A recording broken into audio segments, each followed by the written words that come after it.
প্রত্যেকটা লুক আমার চোখে ভাসে। সে যখন ঘুরে যখন মাকে তাকাইলো, একটা চোখের পানি টুপ করে পড়লো, হাই এক্সপ্রেশন, হাই অভিনয়, মানে একটা কমার্শিয়াল হিরো কাছ থেকে এই অভিনয় আনবিলিভেবল।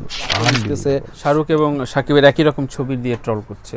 এইটা আসলে যারা ট্রল করার, পৃথিবীতে কিছু লোক আসেন ট্রল করতে, হ্যাঁ ওনাদের আসছেন ট্রল করতে না, আপনার ট্রল করবেন, আমার ট্রল করবেন, সবাই ট্রল করবেন, ওনারা ট্রল করতে ভালোবাসেন, এনজয় করতেন। আইফোনে কোনো শর্ট আমি নেই নাই, বাট নেওয়াটা কি দোষের কিনা তো আমি মানে আপনি আইফোনে নেবেন নাকি আপনি ডিএসএলআর নেবেন এটা তো আপনার দেখার বিষয় না। আপনি স্ক্রিনে ভালো লাগছে কিনা খারাপ লাগছে কিনা। আর সবচেয়ে বড় কথা হচ্ছে আমরা এলেক্সা মিনিতে শ্যুট করছি এবং আমরা ফ্যান্টম ক্যামেরা শ্যুট করছি, সো আইফোনে শ্যুট করি নাই, বাট আইফোন শ্যুট করলেও তো কোনো সমস্যা হচ্ছে না। সামহাউ ওর সিনেমার হাইপ এমন জায়গায় উঠে গেছে, পোস্টারের কারণে হোক বা রায়হান রাফির কারণে হোক, লুকের কারণে হোক, কিন্তু ও যেই সময়টা পাচ্ছে সেই সময়টা ওর জন্য বড় চ্যালেঞ্জ। মানে যেই প্রত্যাশাটা তৈরি হয়েছে সেই প্রত্যাশাটা মেটানোর জন্য যেই সিনেমাটার দরকার সেটা টাইমটা ওর জন্য চ্যালেঞ্জ। বাট রাফির ভালো টিম আছে, রাফি অনেক মানে পুরনো নির্মাতা, সো আমার ধারণা ও জানে। তিনটা পরামর্শ দাও এখনকার নায়িকাদের। আমার কাছে মনে হচ্ছে যে অনেক বেশি নিজেকে একটু গুটিয়ে নেওয়া উচিত। মানে আমি যদি সারাক্ষণ আপনাকে ধরেন আড়াল থাকা উচিত, আড়াল বলতে কি আপনি কাজের মাধ্যমে আমি দেখবো, ব্যক্তি জীবন আমি আপনাকে দেখতে চাই না। ধরেন আপনি কোথায় খাইতে গেছেন, কোথায় উদ্বোধন করতে গেছেন, কোথায় ঘুরতে গেছেন, আপনি বাচ্চা নিয়ে আসেন নাকি আপনার বাবা মা নিয়ে আসেন, এত ডিটেল আমি আসলে আমার কাছে মনে দেখলে কি হয় আমার হলে মানে ওই বিষয়টা এটা শুনতে খারাপ শোনা যায়, বাট ইটস ওয়ার্কস, এটা কাজ করে। হ্যাঁ, এত তাড়াহুড়োর তো কিছু নাই, যেহেতু এইটাই আমার রুজি না, আমি একটু ব্রেক চাই। এখন আমি চাই, আদনান ভাই আমাকে প্রচণ্ড স্নেহ করে, সাকিব ভাই আমাকে প্রচণ্ড স্নেহ করে, ওনাদের মতামতের উপর আসলে অনেক কিছু ডিপেন্ড করে। ওনারা যদি আমাকে যা বলেন সেটা আসলে আমাকে অনেক ক্ষেত্রেই মানতে হয়, বাট ব্যক্তিগতভাবে আমি মনে করি যে আমার ব্রেক নেওয়া উচিত। ব্রেক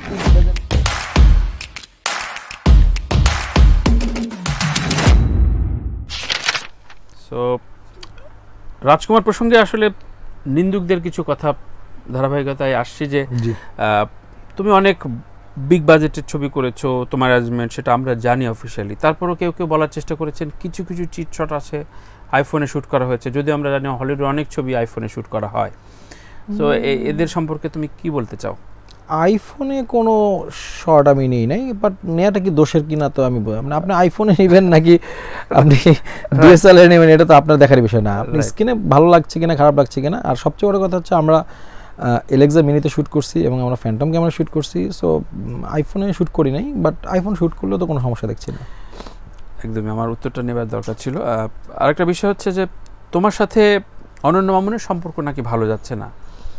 সম্পর্ক ভালো যাচ্ছে না, না এটা নিয়ে আপনি কাঁচালটা লাগাইছেন, ফেসবুকে তর্ক না না ফেসবুকে তর্ক না, এটা মিসআন্ডারস্ট্যান্ডিং তৈরি করছেন আপনি। আপনার প্রোগ্রামে আমি তৈরি করেছি, হ্যাঁ, কারণ আপনার প্রোগ্রামে আমি বলছিলাম যে দরদের গল্প আমি শুনছি, গল্পটা ভালো, কিন্তু আমি জানি না যে আমাদের ম্যাস অডিয়েন্স, তুমি বলেছিলে হ্যাঁ ম্যাস অডিয়েন্স এইটা নেয়ার জন্য রেডি কিনা। আচ্ছা, কিন্তু আপনি এটা যেই ক্যাপশনটা দিয়েছেন বিষয়টা এরকম মনে হচ্ছে যে আমি বলছি দরদের গল্প ভালো না, বেশিটা আসলে দরদের গল্প ভালো না। না আচ্ছা, থাকে না যে যেমন রাজকুমার, যে কোনো রাজকুমার কেন প্রিয়, সব গল্প কি আসলে সবার তা না। সো আমি ওই জায়গাটা, কারণ সাকিব ভাইয়ের আমাদের তো অডিয়েন্সটা আসলে ম্যাস অডিয়েন্স অনেক বেশি, তো সেটার পরে মামুন ভাই হয়তো একটা উত্তর দিচ্ছে, তারপরে আমি মামুনের সাথে দেখা হয়েছে, আমি বলছি ভাই এটা আমার কোনো দোষ নেই, পুরো দোষ তানভীর ভাইয়ের। তানভীর আমি বলছি একটা, তানভীর ভাই ক্যাপশন দিচ্ছে আরেকটা, ঠিক আছে। এটা তো আমার ধারণা মামুন ভাইয়ের সাথে আমার কোনো সমস্যা নেই। হ্যাঁ রাইট, এবং তোমরা কলিগ অবশ্যই, এবং তুমি অনন্য মামুন বা রায়হান রাফি যেই বলি, সবার কাছে একটা প্রত্যাশার পারদটা অনেক বেশি। তো তুমি যেহেতু ছক্কা পিটালা, সুতরাং এর পরের ছবিটা রায়হান রাফির আসছে, তুমি হ্যাঁ রায়হান রাফি এবার মামুন ভাইটা আসছে, কে বেশি প্রেসারে? আমি মনে করি রাফি অনেক প্রেসারে, দুইটা কারণে। একটা হচ্ছে সামহাউ ওর সিনেমার হাইপ এমন জায়গায় উঠে গেছে, পোস্টারের কারণে হোক বা রায়হান রাফির কারণে হোক, লুকের কারণে হোক, কিন্তু ও যেই সময়টা পাচ্ছে সেই সময়টা ওর জন্য বড় চ্যালেঞ্জ। মানে যেই প্রত্যাশাটা তৈরি হয়েছে সেই প্রত্যাশাটা মেটানোর জন্য যেই সিনেমাটার দরকার সেটা টাইমটা ওর জন্য চ্যালেঞ্জ। বাট রাফির ভালো টিম আছে, রাফি অনেক মানে পুরনো নির্মাতা, সো আমার ধারণা ও জানে এটা কীভাবে ডিল করতে হবে। তো এই সময় বাজারে কে বেশি দামি, রায়হান রাফি না হিমেল আশরাফ? দেখেন রাফির সাথে আমার তুলনা করা ঠিক নেই, কারণে দুইটা কারণ। একটা হচ্ছে রাফি অনেকগুলো কাজ করছে, না বিনয় না, রাফি অনেকগুলো কাজ করছে। আর একটা হচ্ছে রাফি এখন পর্যন্ত আমি যতটুকু জানি এইটা ওর প্রফেশন, এটা ওর ফার্স্ট প্রফেশন, যেটা আমার না। কি হয় তানভীর ভাই, যখন আপনি প্রফেশন হিসেবে নেবেন ওইটা কোয়ালিটি মেনটেন করে কাজ করাটা খুব কঠিন। রাফি যেটা অনেকটাই পারছে, কিন্তু আমি তো ভাই শৌখিন মেকার মনে করেন, যে সো আমার ওই প্রেশারটা নাই। আর আমার কাছে মনে হচ্ছে আরও 4-5টা কাজ করার পরে রাফির সাথে তুলনা দেওয়া উচিত। রাফি অনেক কাজ করছে।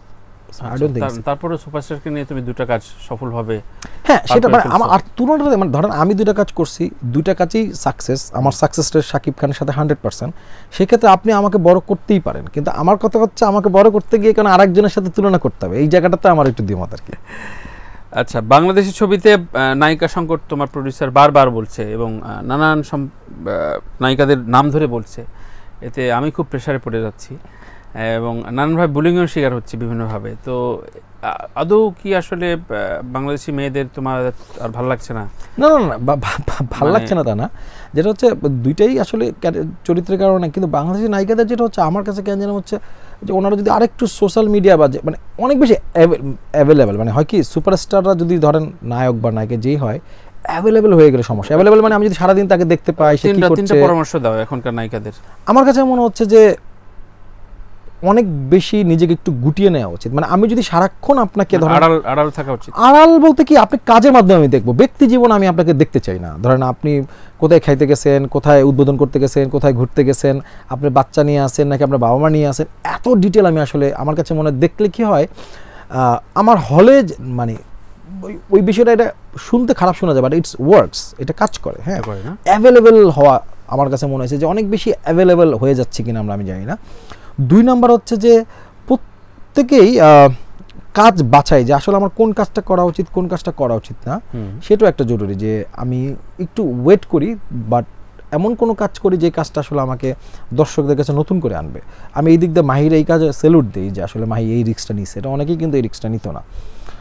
আর এটাই বলবো। আর যেটা হচ্ছে যে সিনেমা যেটাই হোক, একটা প্রতিষ্ঠিত নায়িকাকে মাই বানাই দিলা, ওর জন্য ক্যারিয়ারের জন্য বড় স্ট্রাগলে ফেলাই দিলে। I don't think so. Mahi ভালো অভিনেত্রী, আমার ধারণা ফাটকার আজকে একটা আইটেম সং ছাড়ুক, কালকে থেকে আমার মা ভুলে যাবে। আচ্ছা, থ্যাংক ইউ। এবং তো এখন নির্ভার হিমেল আশরাফ কি ভাবছেন নতুন কাজ নিয়ে? আমি সত্যি কথা বলতে তানভীর ভাই, আই নিড এ ব্রেক। আমার কাছে মনে হয়েছে যে আমার একটু নিজের সাথে বোঝা, কারণ ধরেন এই যে 2টা স্ক্রিপ্ট রেডি ছিল, করে ফেললাম ধুমধাম। এখন আমার কাছে মনে হচ্ছে যে আমি, কারণ থাকে না যে এত তাড়াহুড়োর তো কিছু নাই, যেহেতু এইটাই আমার রুজি না, আমি একটু ব্রেক চাই। এখন আমি চাই, আদনান ভাই আমাকে প্রচণ্ড স্নেহ করে, সাকিব ভাই আমাকে প্রচণ্ড স্নেহ করে, ওনাদের মতামতের উপর আসলে অনেক কিছু ডিপেন্ড করে। ওনারা যদি আমাকে যা বলেন সেটা আসলে আমাকে অনেক ক্ষেত্রেই মানতে হয়, বাট ব্যক্তিগতভাবে আমি মনে করি যে আমার ব্রেক নেওয়া উচিত। Break it doesn't means like যে আমি অনেক কিছু হয়ে গেছে এই জন্য আমার ব্যাপারটা না। আমার কাছে মনে হয়েছে যে নির্মাতাদের সময় নেওয়া উচিত। আচ্ছা আচ্ছা, অনেক বেশি কাজ না করা উচিত। আশাদ আদনান তোমাকে এক ধরনের চুক্তিবদ্ধ করে রেখেছে, তুমি আশাদ আদনানের বাইরে যেতে পারছো না, তুমি চাও না। কেমন সম্পর্কটা কেমন? মানে সম্পর্কটা হচ্ছে আদনানের সাথে সম্পর্ক আজকে না, আদনানের সাথে আমি আদনান কিন্তু আপাতত অন্য কোনো প্রতিষ্ঠানে কাজ করবা না বা করতেও পারবা না চাইলে? না না, এরকম না, কিন্তু আমি যেই টাকা আদনান ভাই আমাকে দেয় বাংলাদেশে আর কেউ দিতে পারবে, কেউ দিতে পারবে না, দিবে না, দেওয়ার মতো লোক হয়তো অনেক আছে, কিন্তু এই রিস্কটা কেউ নিবে না। আর আদনান ভাইয়ের সাথে আমার একটা আন্ডারস্ট্যান্ডিং হয়ে গেছে। ধরেন আমি যখন আমেরিকা শুট করলাম 12 দিনের জায়গায় আমি যখন দেখতেছি 18 দিন লাগবে, তো বাজেট তো আরো 50% বেড়ে যাচ্ছে। অন্য প্রডিউসার হলে কিন্তু আমি কন্টিনিউ করার আগে 10 বার তার সাথে জানতাম, কিন্তু আদনান ভাইয়ের ব্যাপারে কিন্তু আমি কনফার্মেশন আমার লাগে না, কারণ আমি জানি যে ভাইকে যদি আমি বলি যে দিস ইজ দ্য রিজন, যে এই কারণে আমাদের ঠান্ডা এই কারণে হয়েছে, উনি কিন্তু বুঝবেন জিনিসটা। সো এই আন্ডারস্ট্যান্ডিংটা আপনার তো হুট করে সবার সাথে আসলে তৈরি হয় না আসলে। রাইট। লাস্টের যে সিকোয়েন্স, সেইটার সাথে দেবদাসের সিকোয়েন্স ট্রল করছে ফেসবুকে, তোমার কাছে কি মনে হয় একটু অ্যাডাপ্টেশন বা তুমি ইন্সপায়ার্ড হয়েছো, ব্যাপারটা কি সেরকম? না, দুটোর মধ্যে আকাশ পাতাল পার্থক্য। ওখানে তো ঐশ্বরিয়া দৌড়ে আসতেছে, বিশাল আপনার শাড়ির আঁচল উঠতেছে, শাহরুখ এবং সাকিবের একই রকম ছবি দিয়ে ট্রল করছে। এইটা আসলে যারা ট্রল করার, পৃথিবীতে কিছু লোক আসেন ট্রল করতে, হ্যাঁ ওনাদের আসছেন ট্রল করতে না, আপনার ট্রল করবেন, আমার ট্রল করবেন, সবাই ট্রল করবেন, ওনারা ট্রল করতে ভালোবাসেন, এনজয় করো, তুমি এনজয় করি, এনজয় করি, ব্যাপারটা তা না, খারাপ লাগুক, বাট মানে দেখেন মানে আমি একটা জিনিস বুঝে ফেলছি, সেটা হচ্ছে আপনি কখনোই পৃথিবীর সবাইকে খুশি করতে পারবেন না। আমার একসময় খুব মন খারাপ হইতো ছোটোবেলা থেকে, যে এটা কেন হইলো, ওইটা কেন, এটা পারলাম না, কিন্তু আমি বুঝছি যে না, যখন কেউ আমাকে নিয়ে ট্রল করে বা আমাকে নিয়ে একটা নেগেটিভ কথা বলে, তখন আমি নিজেকে প্রশ্ন করি যে আসলে এখানে আমার করণীয় কী ছিল। আমি যদি দেখি যে না আমার ভুল ছিল, আমি চেষ্টা করি এটা ভবিষ্যতে এটাকে ঠিকঠাক করার। আর যদি দেখি যে না আমার কিছু করার ছিল না, সেখানে তো আসলে কিছু করার নাই। আসলে বলা হয় হিমেল আশরাফ প্রচলিত সাকসেসফুল আর্টিস্টদের বাইরে সিঙ্গার বা কম্পোজারের সাথে কাজ করছে। প্রচলিত বলতে ফিল্মে দীর্ঘদিন কাজ করেছে এই বান্ডিলে। এটা কি তোমার নিজস্ব একটা ঘরানা তৈরি করার নাকি নিজস্ব একটা সিন্ডিকেট তৈরি করার চেষ্টা করছো? না, সিন্ডিকেট না। দেখেন আমার ছবিতে কিন্তু অনেক গান থাকে। এই ছবিতে আমার 8টা গান ছিল। একটু একটু করে থাকে, আপনি দেখবেন যে ছবিতে। কারণ আমি আসলে যে সময়টা আমার কাছে মনে হয় গান দিলে মানুষের যে টাইম ল্যাপসটা আমি বুঝাতে চাই সেটা অনেক সহজে বোঝা যায়। বলেছি এটা খুব ভালো একটা অ্যাডাপ্টেশন। তো এই এতগুলো গান তো আর কি সবাই সব বাংলাদেশ সব স্টার ইয়া দিয়ে গাওয়ানো সম্ভব না। বাট তো বাজেট কোনো সমস্যা না তোমার জন্য? না, বাজেটের জন্য না, তখন আসলে একটা ইন্টারনাল কম্পিটিশন হয়, যেটা আপনি টের পাবেন না, আমি টের পাই কিছুটা, তো আপনিও টের পান, আপনি জানেন। সো ওই কম্পিটিশন আসলে যেতে চাই না। এবং আমার কাছে মনে হয়েছে যে আরেকটা জিনিস হচ্ছে যে আমি যখন গান করি, আমি মিউজিক ডিরেক্টরদের সর্বোচ্চ ধরনের মানে প্রায়োরিটি দিই, যে ভাই আপনার যা ভালো লাগে সেটা আপনি করেন। আমি যখন ফাইট করি, আমার ফাইট ডিরেক্টরকে আমি ওই প্রায়োরিটিটা দিই। সো মিউজিক ডিরেক্টরও আসলে চুজ করার ওই জায়গাটা রাখে। তবে এটা সত্যি কথা যে নেক্সট ফিল্ম যেদিনই বানাই বা যখনই বানাই, এই যে দুটো সিনেমাতে যারা যারা ছিলেন তাদের অনেকেই থাকবেন না, দ্যাটস শিওর। মানে মিউজিক টিম থেকে? মিউজিক টিম থেকে। আচ্ছা আচ্ছা, অবশ্যই শাকিব খান তো থাকবে যদি শাকিব ভাই চায়, ডেফিনেটলি। এরপরে নাচার কিছু নাই না, তারপর এত দুটো পরপর সাকসেস করার পরে বাংলাদেশি মেয়েরা তোমাকে কেমন জ্বালাচ্ছে? খুব একটা জ্বালাতে পারছে না, যেহেতু আমার বউ প্রচন্ড ফেসবুকে অ্যাক্টিভ, সো খুব একটা জ্বালানোর সুযোগ নেই। নজরবন্দি রাখছে মোটামুটি আর কি, ওরকমই ছেলেকে আসলে এরকম আর কি। সো আমিও এমনি সিনেমা নিয়ে অনেক ঝামেলা আছে, আর নতুন জীবনে আর ঝামেলা বাড়াতে চাই না আর কি। তারপরও ধরো যে নতুন এবারের ঈদে রাজকুমারের বাইরে আসলে আরো বেশ কিছু ছবি রিলিজ পেয়েছে, তো সেগুলো কি দেখার সুযোগ বা? না, আমি এখন দেখতে পারি নাই, কিন্তু ওমর আমি দেখতে চাই। ওমরের রিভিউ অনেক ভালো, এবং ওমর হচ্ছে আমার বড় ভাই মোস্তফা কামাল রাজ। আমি যখন মোস্তফা সরফের কাছে কাজ শুরু করি, তখন নানান জায়গা থেকে আমি খুবই র্যাগিংয়ের শিকার ছিলাম। সেই জায়গায় মোস্তফা মানে ওখানে তো তখন সবাই একদম মানে সব এখনকার সব হিট ডিরেক্টররা তখন অ্যাসিস্ট্যান্ট। তো রাজভাই তখন আসলে আমার অনেক সাপোর্ট দিচ্ছে। আমি রাজভাইয়ের কাছে আমি ব্যক্তিগতভাবে খুবই কৃতজ্ঞ। এবং এই রাজকুমার গল্পটাও কিন্তু আমি রাজভাইকে অনেক আগে শোনাইছিলাম। উনি বলছে ইমেলে করো, এটা হিট হবে। তো রাজভাই সেলিব্রিটি ডেফিনেটলি দেখবো। এরপর ডেফিনেটলি দেয়ালে দেখার ইচ্ছা আছে, কাজল রেখা দেখার ইচ্ছা আছে। রাইট, মানে তোমার নিজস্ব ঘরানার যেহেতু রাজ, সুতরাং তার ছবিটা দেখবে তুমি। তোমার ওস্তাদ আমাদের ফারুকী ভাইয়ের একটি ওয়েব ফিল্ম বেরিয়েছে এবারে, মনোগামী। হ্যাঁ, সো তুমি প্রিয়তমা নিয়ে ফারুকী ভাই খুবই উচ্ছ্বাস প্রকাশ করেছিলেন। জি, প্রিয়তমা এখনো দেখা হয়নি বোধহয়। পরস্পরের কাজ কি দেখা হয়েছে? বসের কাজ তো আমি অলস সবই দেখি, বাট এইটা মনোগামী নানান কারণে দেখা হয়নি আর কি। ওটিটিতে সামাও আমার কাছে কেন জানি, আমি না ওটিটির প্রতি আমি আর মানে জানি না, আমার দেখার আগ্রহটা কমে গেছে। লাইক থাকে না যে নট অনলি বসের কন্টেন্ট, যত কন্টেন্টই আছে আমার কাছে প্রাইভেট জেট চালানোর পর গাড়িটা ওটার জন্য না, মানে হয় কি আপনি সিনেমা নিয়ে এত বেশি আপনি না দেখবেন যে ওটিটির যে ওই রমরমা অবস্থা আমার মনে হয় একটু কমে আসছে, কারণ আসলে সিনেমা নিয়ে এত বেশি আলোচনা হচ্ছে। এবার এই ওটিটিগুলো ফেল করেছে। হ্যাঁ, এবং ইভেন গত বছরের ওটিটিগুলো খুব একটা আপনার মনে আছে যে প্রিয়তমা সুরঙ্গ ধাক্কাধাক্কিতে মোটামুটি ওটিটি খুঁজে পাওয়া যায়নি আজকে। সো এই জন্য দেখা হয়নি, বাট দেখবো অবশ্যই ডেফিনেটলি। খুবই কমন। এবং আসলে আদৌ কি হিমেল আশরাফের পরিচালনায় শাকিব ছাড়া অন্য কোনো হিরোকে খুঁজে পাবো কিনা আমরা এক জীবনে? না, ডেফিনেটলি এক জীবনে যদি বলেন, ডেফিনেটলি লাইক আমি সত্যি কাজ করতে চাই। বাট আমি অনেক কমেন্ট পাই যে শাকিব খান ছাড়া আসো, দেখাও কদ্দুর পারো। দেখানো কিছু না, মানে এটা আমার ছাড়াই বলছি, মানে হাস্যকর লাগে। হ্যাঁ, দেখেন শাকিব ভাইয়ের মতো একটা হিরো দেখতে মানে মনে হচ্ছে যে আমরা বলি না যে আল্লাহ নিজের হাতে বানাইছে একটা, বুঝানো একদম যেরকম দেখতে, সেরকম লম্বা, সেরকম ফাইট, সেরকম নাচ এবং অভিনয়, হায়ের অভিনয়। মানে আমরা যখন তার লাস্ট সিনটা দেখতেছি ভাইয়া, বিশ্বাস করেন আমার জাস্ট গায়ের লোম দাঁড়িয়ে যাচ্ছিল, এই কি এক্সপ্রেশন দিচ্ছে। এবং উনি কিন্তু এরপর আরো 3টা টেক দিচ্ছে, এটা ছিল ফার্স্ট টেক। তাই এটাতে উনি খুশি না, মানে বিশ্বাস করেন এটাতে তার মনে হচ্ছে যে হিমেল যেই সিন দেখে মনে করেন আমরা সবাই পাগল হয়ে যাচ্ছে। এরপরে উনি আরো 3টা টেক দিয়েছে। সো এই হচ্ছে শাকিব খান। তো ওনাকে যদি আমি পাই, আমি কেন আসলে অন্য হিরোর কাছে যাবো? এটা তো আমি ভাগ্যবান না যে আমি তো লাকি, মানে যে শাকিব ভাই আমাকে ডেট দিচ্ছে বা শাকিব ভাই আমার ডেট দিবে।